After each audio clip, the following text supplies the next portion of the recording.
Aabot sa 106 na umano'y cybercriminals ang naaresto sa buong bansa sa isinagawang Intensified Anti-Cybercrime Drive ng Philippine National Police. Ayon kay Acting Chief Police Lieutenant General Jose Melencio Corpus Nartates Jr., nahuli ang mga sospek sa pamamagitan ng sting operation, warrant service at rescue operation. Kabilang dito ang mga kaso ng digital fraud at online sexual exploitation. Kasabay nito, nailigtas ang 18 biktima at 15 batang sangkot sa krimen.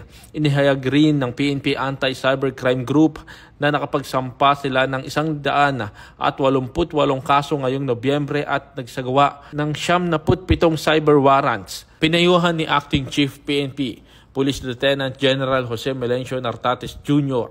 ang publiko na maging maingat sa online transactions, lalo na ngayong Kapaskuhan dahil karaniwang dumadami ang online scams sa panahong ito. Patuloy ang PNP sa kanilang kampanya laban sa cybercrime upang maprotektahan ang publiko sa digital na espasyo, at ito ang bagong PNP para sa bagong Pilipinas, serbisyong mabilis, tapat at nararamdaman.